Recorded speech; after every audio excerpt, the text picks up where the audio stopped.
Hoje, meus amigos, vamos falar sobre circuitos mágicos, um conceito muito importante que compõe quase tudo que existe no Nasoverse. Servos, humanos e até mesmo o mundo é composto por circuitos mágicos. Então, já vai me ajudando aí com o seu like, se inscrevendo no canal se não for inscrito, e venha fazer parte dessa nossa távola redonda. Sua presença é sempre bem-vinda. Agora chega mais, porque eu vou destrinchar mais esse tema curioso para vocês.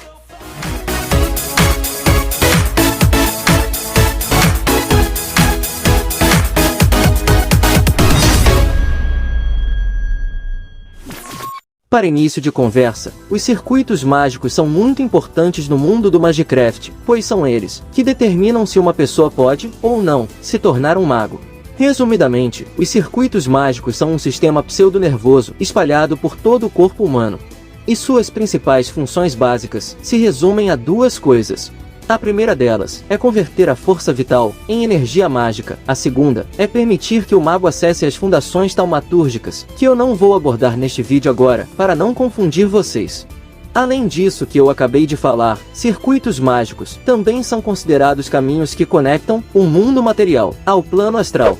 E inclusive, a tumba espiritual do dragão Albion possui circuitos mágicos que se fundem com a Terra e fazem uma conexão do lado reverso com a superfície. Ou seja, os circuitos mágicos não são exclusivos de magos, mas estão presentes em basicamente tudo. Se eu não me engano, até mesmo as linhas lei são um tipo de circuito mágico. Bom, o funcionamento de um circuito mágico em relação ao mago é da seguinte forma. Para realizar um mistério, o mago deve enviar energia mágica para uma fundação taumatúrgica, então, ele ativa uma das fórmulas mágicas incluídas na taumaturgia. Simplificando, é como se alguém ligasse um computador e enviasse um comando para executar um programa. Os circuitos mágicos do mago residem na alma do mago, e o que é encontrado no corpo são apenas uma expressão física deles, que se estende por todo o corpo, semelhante ao sistema nervoso.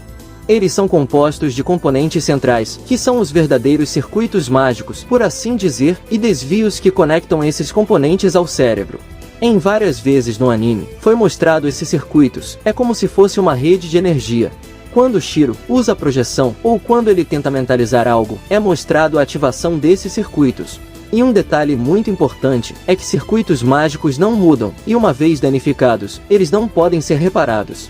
Além disso, o funcionamento dos circuitos mágicos dependem que funções vitais do corpo humano estejam funcionando.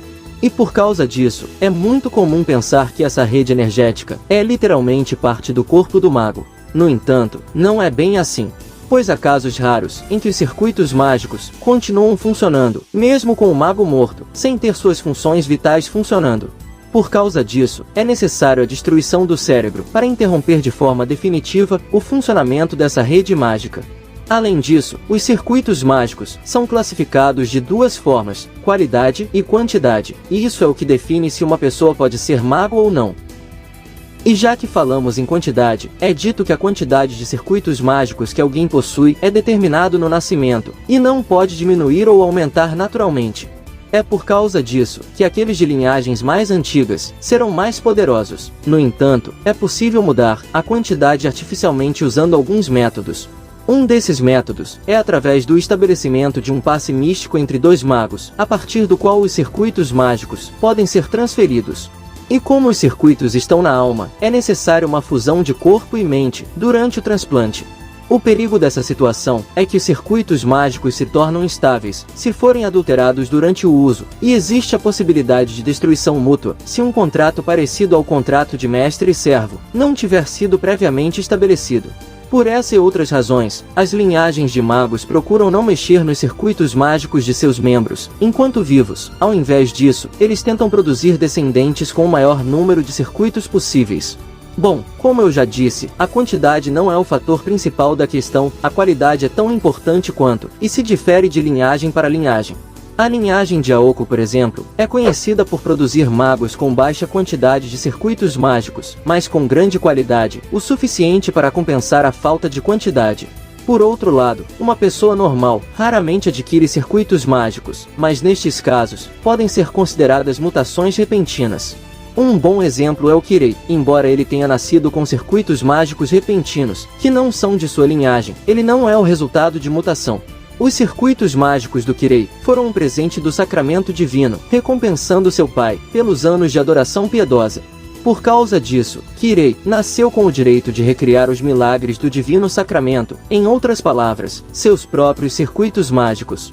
E a qualidade e quantidade são muito importantes para tudo, principalmente para a geração de energia mágica. Quanto mais circuitos mágicos um mago tiver em seu corpo, mais unidades de energia mágica ele irá produzir. Rin Tosaka, por exemplo, possui uma rede de 40 circuitos mágicos principais e 30 conjuntos de circuitos mágicos secundários. Isso concede a ela uma produção mágica de 1000 unidades de energia mágica, o que é tão relevante que foi só com ela que a Artúria conseguiu ter o melhor desempenho de seus parâmetros na Guerra do Santo Graal. É por isso que os magos sempre vão tentar aumentar e melhorar os seus circuitos mágicos. Além do mais, por ser um tipo de mistério, os circuitos mágicos são uma coisa não natural para o corpo, e portanto, a sua atividade causará dormência ao mago. Em alguns casos, o uso excessivo dos circuitos mágicos pode até mesmo causar efeitos colaterais irreversíveis. Como no caso do Emiya, que teve até mesmo uma mudança na sua aparência e cor de cabelo. Além disso, o uso dos circuitos mágicos aumenta a temperatura do corpo do mago. E foi exatamente isso que permitiu Kiritsugu descobrir os mestres inimigos no campo de batalha, os observando com um sensor térmico. Para que a liberação do circuito mágico aconteça, é necessário que a energia mágica passe pelos circuitos pela primeira vez. Com isso, os caminhos dos circuitos mágicos serão abertos, e a pessoa poderá se tornar um usuário de Magicraft. E isso só pode acontecer por meio de gatilhos mentais, baseados na experiência do momento que causou esse fenômeno. Depois dessa primeira vez, o mago irá criar seu próprio gatilho mental, a partir dessa experiência. Por esse motivo, os gatilhos são diferentes entre si. Há magos que dependem de algumas substâncias, já outros dependem de excitação carnal. E espero que estejam entendendo o que eu estou dizendo. Uma outra função conhecida dos circuitos mágicos é que eles podem ser usados para registrar e armazenar informações. Algo não muito diferente de computadores e smartphones. Qualquer mago capaz pode usá-los como calculadora, por exemplo, e com isso, resolver problemas. Eles também podem ser usados como relógio interno preciso para controlar o tempo. Alguns magos habilidosos usam seus circuitos mágicos até mesmo para calcular traduções. Resumindo, é basicamente um computador interno cheio de funções. Outra função inclui a conexão de circuitos mágicos de um indivíduo no outro. Pois é, o negócio tem até Bluetooth. No entanto, isso é considerado uma loucura para os magos, pois ao conectar os circuitos mágicos de uma pessoa a outra, o receptor da conexão terá controle absoluto. E o problema se deve ao nível de habilidade de cada mago, pois se o mago que está conectado ao outro tiver uma habilidade medíocre, o mago que está recebendo a conexão pode facilmente manipular e até queimar os circuitos mágicos do mago que está conectado. Então, isso não é algo que os magos fazem com qualquer um. A Rin chegou a fazer isso com Shiro, para criar uma conexão entre os dois, mas ela tinha confiança nele. E naquela situação, ela queria passar a sua energia, para que o Shiro pudesse usar as habilidades dele com mais precisão, para acessar o UBW. E isso nos mostra o quanto a Rin é uma maga impressionante, pois ela não só estava alimentando o Shiro com sua mana, como também estava alimentando a Artúria, que naquele momento, era sua serva. Só para vocês terem uma ideia. Mas fique claro, que essa atitude que ela teve para com o Shiro, para os outros magos, é considerada perigosa. Para eles, é como se o mago que está conectado colocasse seu coração vivo nas mãos do mago que está recebendo a conexão. Então, normalmente, eles não fazem isso.